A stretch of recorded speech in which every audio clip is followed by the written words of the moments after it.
Assalamualaikum warahmatullahi wabarakatuh. Selamat pagi anak-anak. Apa kabar hari ini? Semoga kalian semuanya senantiasa diberikan kesehatan oleh Allah Subhanahu wa taala.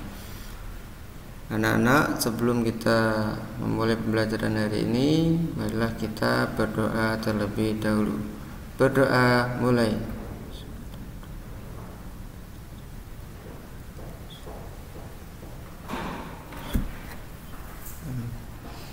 Anak-anak, untuk materi hari ini yaitu beriman kepada qadha dan qadar, berbuah ketenangan hati.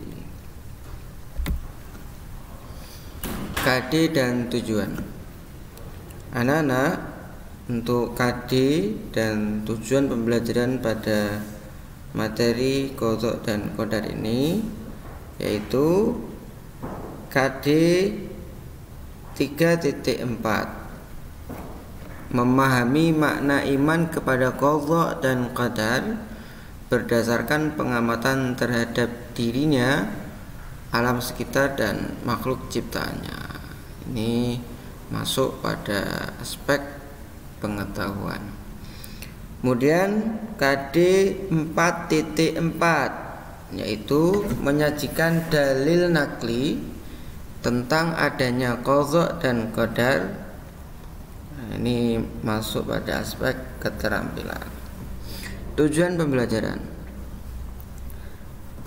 Setelah mengikuti materi ini, pembelajaran ini, anak-anak diharapkan yang pertama dapat memahami makna iman kepada qadha dan qadar. Kemudian dapat menyajikan dalil nakli tentang adanya qadha dan qadar. Kemudian dapat mengetahui macam-macam takdir dan contohnya. Kemudian dapat menyebutkan hikmah beriman kepada qadha dan qadar. Langsung saja, qadha dan qadar. Apa itu qadha? Qadha menurut bahasa atau pendeknya adalah hukum atau keputusan, ketetapan atau kehendak.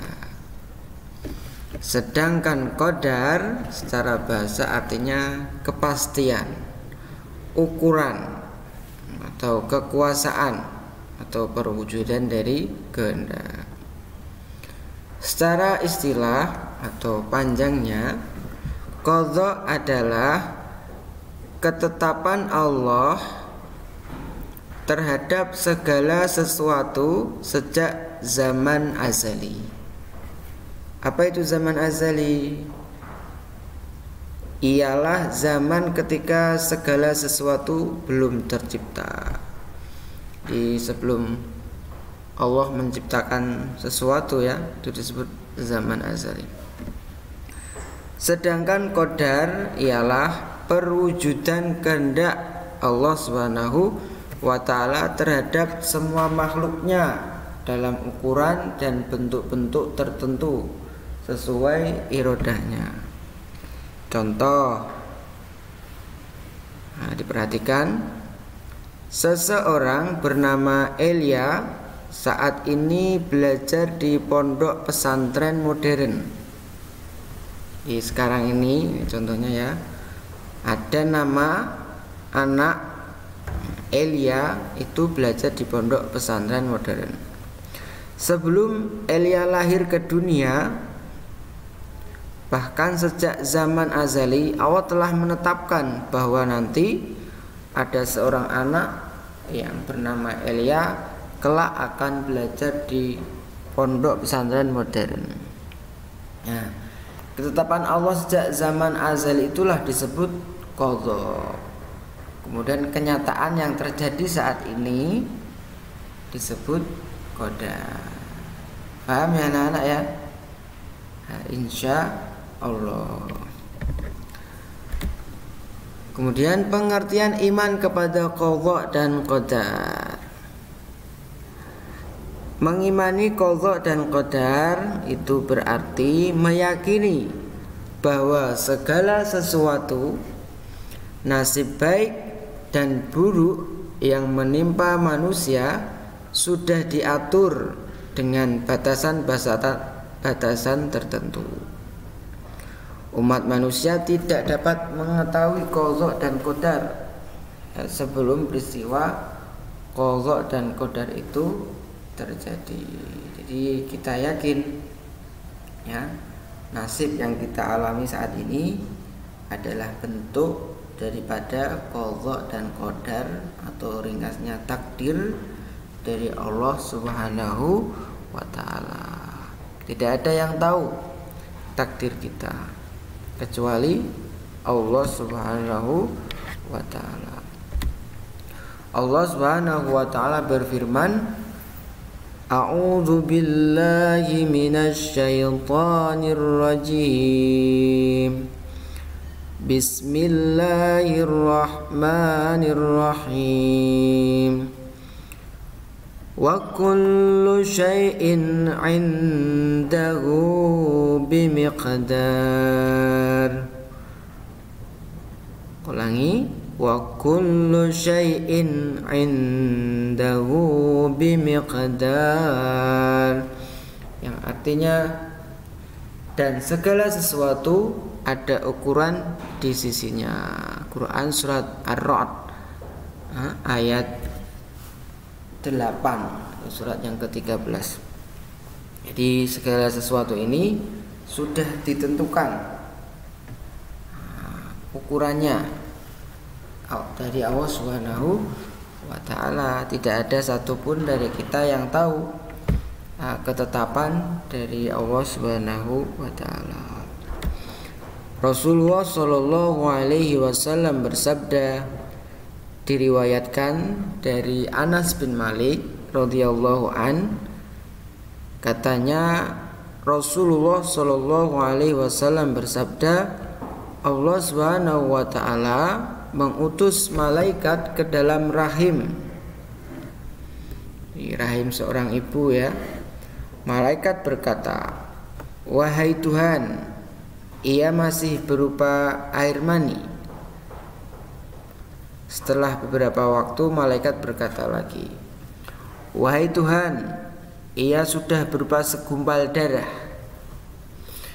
Begitu juga setelah berlalu 40 hari, malaikat berkata lagi, wahai Tuhan, ia sudah berupa segumpal daging. Apabila Allah Subhanahu wa ta'ala membuat keputusan untuk menciptakannya menjadi manusia, maka malaikat berkata, wahai Tuhan, orang ini akan diciptakan lelaki atau perempuan, sengsara atau bahagia, bagaimana rezekinya, serta bagaimana pula ajalnya, segala-galanya dicatat ketika masih di dalam kandungan ibunya. Hadis riwayat Bukhari dan Muslim. Ya anak-anak, takdir kita sudah dicatat ya oleh malaikat saat kita masih di dalam kandungan ibu kita semuanya. Jadi apakah laki-laki atau perempuan, kita nggak tahu. Apakah bahagia atau sengsara, kita nggak tahu. Bagaimana rezekinya, bagaimana ajalnya, tidak tahu. Jadi hanya Allah yang tahu. Kita tidak bisa menentukan ya apa takdir kita. Macam-macam takdir. Takdir itu dibagi menjadi dua macam. Yang pertama takdir mu'allaq, yang kedua takdir mubram. Yang pertama takdir mu'allaq. Takdir mu'allaq secara bahasa ya, artinya sesuatu yang digantungkan. takdir mu'allaq, yaitu ketentuan Allah Subhanahu wa taala yang mengikut sertakan peran manusia melalui usaha atau ikhtiarnya. Contoh kepandaian, kesehatan, kemakmuran dan sebagainya. Maksudnya bagaimana? Jadi kalau kita ingin pandai maka harus ada usaha, yaitu dengan belajar. Kalau kita ingin sehat, maka usahanya apa? Ya dengan rajin berolahraga, dengan rajin mengonsumsi makanan yang halal tentunya. Kemudian kemakmuran. Kalau kita ingin makmur, ingin kaya, ya harus bekerja lebih giat lagi. Allah Subhanahu wa taala berfirman, A'udzu billahi minasyaitonir rajim. Bismillahirrahmanirrahim. Innallaha la yughayyiru ma biqaumin hatta yughayyiru ma bi anfusihim. Kita ulang.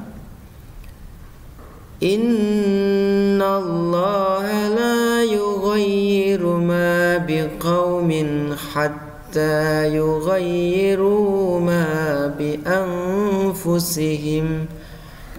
Yang artinya sesungguhnya Allah tidak akan mengubah keadaan suatu kaum sebelum mereka mengubah keadaan diri mereka sendiri. Quran surat Ar-Ra'd surat yang ke-13 ayat 11. Jadi kalau ingin sesuatu maka apa? Kita harus berusaha, tidak berleha-leha, bersantai-santai. Kemudian yang kedua, takdir mubram. Takdir mubram, ya, mubram secara bahasa artinya sesuatu yang tidak dapat dielakkan atau sudah pasti, tidak bisa diotak-atik. Jadi takdir mubram adalah ketentuan mutlak dari Allah Subhanahu wa taala yang pasti berlaku dan manusia tidak diberi peran untuk mewujudkannya. Contoh, jenis kelamin manusia.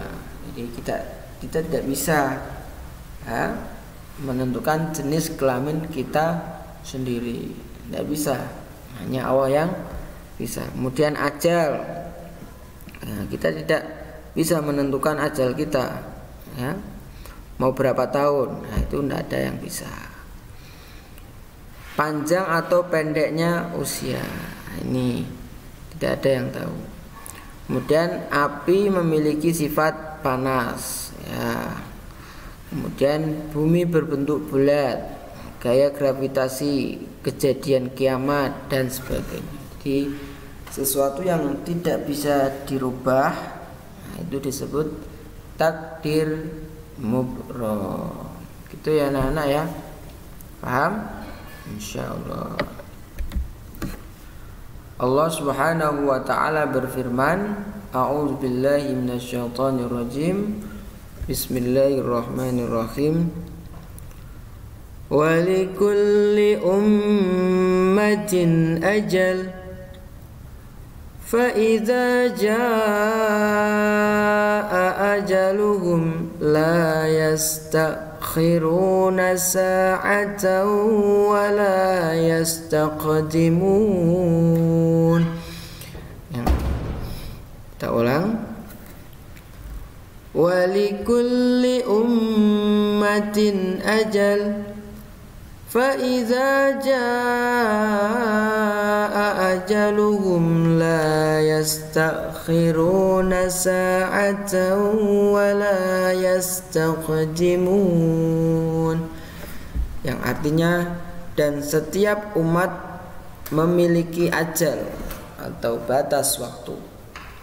Apabila ajalnya tiba, mereka tidak dapat meminta penundaan atau percepatan sesaat pun. Quran surat Al-A'raf surat yang ke-7 ayat 34. Jadi kita semuanya sudah ditentukan ajalnya, ya, tidak bisa maju, tidak bisa mundur. Hikmah beriman kepada qadha dan qadar. Yang pertama, mendapat ketenangan jiwa. Jadi kalau kita yakin atas qadha dan qadar, maka insya Allah hati kita akan menjadi tenang. Kemudian melatih diri untuk banyak bersyukur dan bersabar. Jadi kalau kita diberikan nikmat oleh Allah Subhanahu wa taala, ya bersyukur. Apabila diberikan ujian oleh Allah Subhanahu wa taala, ya bersabar. Kemudian menjauhkan diri dari sifat sombong dan putus asa. Jadi selama kita berusaha, ya, itu semata-mata karena Allah Subhanahu wa taala. Jadi tidak boleh sombong apabila kita mencapai di puncak. Tidak boleh juga putus asa apabila kita